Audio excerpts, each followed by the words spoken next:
Viewers, इसी topic को English में देखने के लिए देखिए दृष्टि आईएएस इंग्लिश यूट्यूब चैनल। दृष्टि आईएएस के टू द पॉइंट प्रोग्राम में आपका स्वागत है। आज के एपिसोड में हम बात करेंगे स्टॉकहोम कन्वेंशन की, लेकिन सबसे पहले जान लेते हैं कि ये टॉपिक आखिर खबरों में क्यों है। हाल ही में दीर्घस्थायी कार्बनिक प्रदूषकों यानी परसिस्टेंट ऑर्गेनिक पॉल्यूटेंट्स (POPs) पर समीक्षा समिति की 18वीं बैठक इटली के रोम में संपन्न हुई। चलिए बैठक की मुख्य बातों को देख लेते हैं। इस सम्मेलन में स्टॉकहोम कन्वेंशन के अनुलग्नक ए यानी एनेक्स ए के तहत 5 और रसायनों को शामिल किया गया है। सूचीबद्ध 5 रसायनों में एक कीटनाशक, एक फ्लेम मंदक और कुछ प्लास्टिक स्थिर करने वाले पदार्थ शामिल हैं। सूचीबद्ध रसायनों में से 3 को 17वीं बैठक यानी POPRC 17 में पहले ही नामित किया जा चुका था। इनमें शामिल हैं क्लोरपाइरिफोस, क्लोरीन युक्त पैराफीन और लॉन्ग चेन पैराफ्लोरो कार्बोक्सिलिक एसिड। अन्य 2 रसायनों को POPRC 17 में जोखिम प्रबंधन मूल्यांकन के लिए योग्य माना गया था। इसमें शामिल है डेक्लोरेन प्लस जो कि एक फ्लेम मंदक है और UV328 जो कि कुछ व्यक्तिगत देखभाल उत्पादों में प्रयुक्त होने वाला एक स्टेबलाइजर है।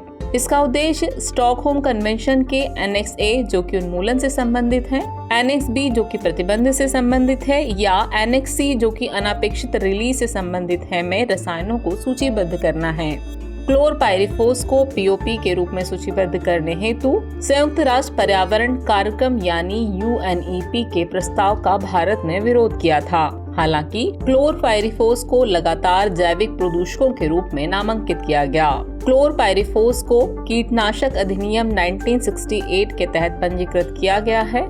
अनुपम वर्मा समिति ने 2015 में निरंतर उपयोग के लिए 1977 में इसकी समीक्षा की सिफारिश की थी। चलिए अब जान लेते हैं स्टॉकहोम कन्वेंशन से जुड़ी बेसिक बातों के बारे में।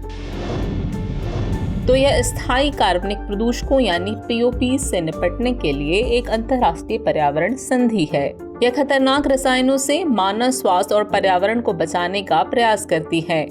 152 से अधिक देशों ने इस कन्वेंशन की पुष्टि की है और यह वर्ष 2004 में लागू हुई। यह POP के रिलीज को खत्म करने या कम करने पर केंद्रित है। यह खतरनाक के रूप में पहचाने जाने वाले रसायनों से निपटने के लिए एक प्रणाली स्थापित करती है। वैश्विक पर्यावरण सुविधा यानी GEF स्टॉकहोम कन्वेंशन के लिए नामित अंतरिम वित्तीय तंत्र है।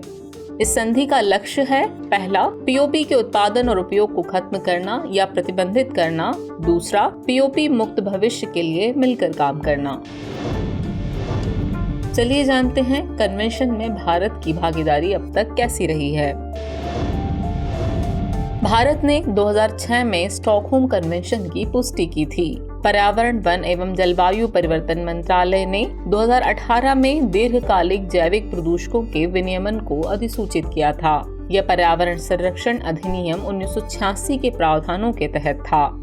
विनियमन ने 7 रसायनों के निर्माण, व्यापार, उपयोग, आयात और निर्यात को प्रतिबंधित किया है, जिनमें शामिल है क्लोरडिकोन, हेक्साब्रोमोबिफिनाइल, हेक्साब्रोमोडिफिनाइल ईथर और हेक्टाब्रोमोडिफिनाइल ईथर, टेट्राब्रोमोडिफिनाइल ईथर और पेंटाब्रोमोडिफिनाइल ईथर, पेंटाक्लोरोबेंजीन, हेक्साब्रोमोसाइक्लोडोडेकेन और हेक्साक्लोरोबुटाडीन। चलिए अब इस टॉपिक से रिलेटेड अभ्यास प्रश्नों पर नजर डाल लेते हैं। स्टॉकहोम कन्वेंशन के संबंध में निम्नलिखित कथनों पर विचार कीजिए।